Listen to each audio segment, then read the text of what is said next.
Everyone, myself Sambit Parik एंड मैं राजस्थान से हूँ। राजस्थान में मैं बीकानेर के एक स्मॉल टाउन से बिलोंग करता हूँ। मैंने 2026 में रीनीट का थर्ड अटैम्प्ट दिया और मेरी ऑल इंडिया रैंक 1453 है और 650 मार्क्स है। और मैंने इस जर्नी के दौरान सारे टीचर्स और जो भी बुक मटेरियल था वो सब PW का फॉलो किया है। एंड मैं जब मतलब इसी ईयर के दौरान मैं इनिशियली मैंने सीकर की कोई XYZ कोचिंग में मैंने एडमिशन लिया था, तो वहाँ पे जब हमें कुछ पढ़ा रहे थे तो उन्होंने ऐसे बोला कि मतलब ऑनलाइन से ऐसे मजाक में क्लास में ऐसे उन्होंने मजाक की कि देखो बेटा ऑनलाइन से सिलेक्शन वलेक्शन तो होते नहीं है और ड्रॉपर के लिए तो बिल्कुल नहीं होते, कोई 12th का एक आधा बच्चा सिलेक्ट हो जाए। और वो बात मेरे मतलब ऐसे हर्ट कर गई कि यार ऐसे कैसे हो सकता है कि ऑनलाइन से सिलेक्शन ना हो। तो वहाँ पे मैं मतलब बीमार भी हो गया, फीस भी वो बहुत ज़्यादा लेते थे, तो मैंने वहाँ से मतलब छोड़ दिया और मैं फिर PW ऑनलाइन मैंने ज्वाइन किया, जहाँ पे मुझे मतलब एकदम फ्री मेरे लास्ट अटैम्प्ट के बेसिस पे मुझे 511 मार्क्स थे, तो उसके बेसिस पर मुझे AIR N1 बैच का एक्सेस मिला और वहाँ से मैंने इंडिया के टॉप एजुकेटर से अपनी पढ़ाई कंप्लीट की और इस जर्नी को मतलब एक स्मूथ तरीके से कंप्लीट किया। इस जर्नी में मतलब मेरे को डीमोटिवेशन भी हुआ, मोटिवेशन भी हुआ। तो इस दौरान मेरे टीचर्स मेरे साथ हमेशा खड़े रहते थे, मेरे पेरेंट्स हमेशा मेरे साथ खड़े रहते थे। टीचर्स बहुत ज़्यादा सपोर्टिव थे और इस बैच की सबसे जो अच्छी बात मेरे को ये लगी वो ये थी कि मतलब हम फेस टू फेस इंटरेक्शन कर सकते थे, लाइक कि जूम पे क्लासेज होती थी तो हम जो भी डाउट आता बीच में वो पूछ सकते थे। और हमें बायोलॉजी है वो नेहा मैम ने बॉटनी पढ़ाई और जोलॉजी हमें दीक्षा मैम ने पढ़ाई। तो वो ऐसे करते थे लाइक कि पहले जो जो मतलब लेक्चर होता था उसका कुछ पार्ट है वो मतलब ऐसे जो भी लेक्चर होता था उसका कुछ पार्ट था वो थ्योरी पार्ट रखते थे, लाइक कि हाँ ये समझाना है, और लास्ट में क्वेश्चन वगैरह प्रैक्टिस करवाते थे।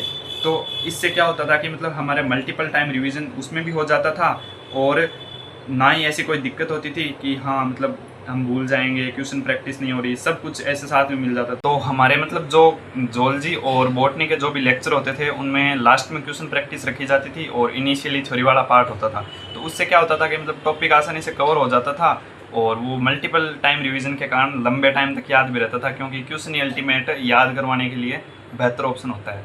और इसके दौरान मतलब मेरे बायोलॉजी में ज़्यादा दिक्कत नहीं आई और मेरे मतलब 175 बॉटनी में, 175 जूलॉजी में, एक क्वेश्चन बाई मिस्टेक दोनों में मेरे से गलत हो गया।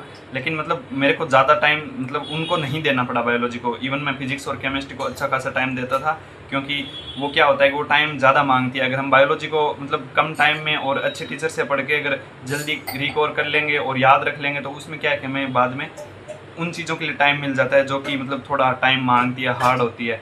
तो मैंने फिजिक्स के लिए स्पेशली टाइम दिया और मैं फिजिक्स के लिए संदीप सर को भी फॉलो करता था, सलीम सर को भी फॉलो करता था। जो भी असाइनमेंट देते थे वो मैं मतलब शाम को बैठ के कंप्लीट कर लेता था और यहाँ सुबह लेट अगर क्लास 8 बजे से स्टार्ट होती थी तो मैं सुबह जल्दी उठ के असाइनमेंट कंप्लीट कर लेता था तब तक। और जैसे ही टीचर मतलब जब असाइनमेंट का डिस्कस करते क्लास में तो मैं जो भी मेरे डाउट्स वगैरह होते थे कि 1 है, 3rd है, 4th है, जो भी होता वो मैं उनको बता देता। और इससे क्या है कि मतलब फेस टू फेस इंटरेक्शन से आसानी से डाउट भी क्लियर हो जाते। और बस यही मेरा मतलब स्टडी रूटीन था, लास्ट तक मैंने यही फॉलो किया। और लास्ट दिनों में क्या किया कि मैंने जो भी लेक्चर थे वो टिल 3 फरवरी तक मैंने कंप्लीट कर लिए और बाद में मतलब जो मेरे को टाइम मिला ना वो मैंने सारा का सारा टाइम टेस्ट सीरीज़ में दिया। बाद में मैंने लेक्चर नहीं देखे क्योंकि लास्ट 3-4 मंथ में जो रिवीजन प्लान है वही काम आता है, लेक्चर बिल्कुल भी काम नहीं आते। खुद का हाथ घिसना पड़ता है रफ में, तभी वो चीज़ें मल्टीपल टाइम तक अपने को याद रहती है। एंड फाइनली मतलब मैं ये कहना चाहूँगा कि देखो इस बात पे भी डिपेंड मत रहना कि मेरा पास्ट कैसा था। लाइक मेरे 2025 में 40,000 के आसपास रैंक थे, ठीक है, और अभी मेरी रैंक है वो 1400 है, 1453 रैंक है, ठीक है। तो मैंने कभी ये नहीं सोचा कि मेरी लास्ट ईयर ये रैंक थी।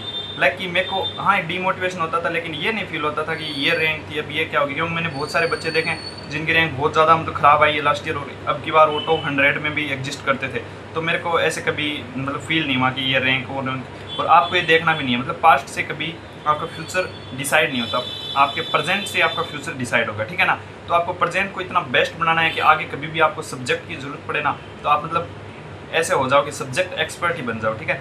और ड्रॉपर की एक खास कमी ये होती है कि हम ऐसे सोच लेते हैं ये तो लास्ट ईयर पढ़ाई था इसमें क्या ही है। मतलब मैंने फिर कह रहा हूँ दिमाग नहीं लगाना है अपना, जो टीचर कहे उसको दोबारा टू द पॉइंट अपने से खुद से पढ़ना है। ऐसे नहीं सोचना कि ये पढ़ा था वो पढ़ा था, ठीक है। अपना दिमाग नहीं लगाना, जो टीचर कहे उसको फॉलो करना है बस। Finally thank you PW team कि मेरे को मतलब इस जर्नी में इतना ज़्यादा सपोर्ट मिला और इसके लिए मैं आपको मतलब अपने दिल से शुक्रिया अदा करना चाहता हूँ।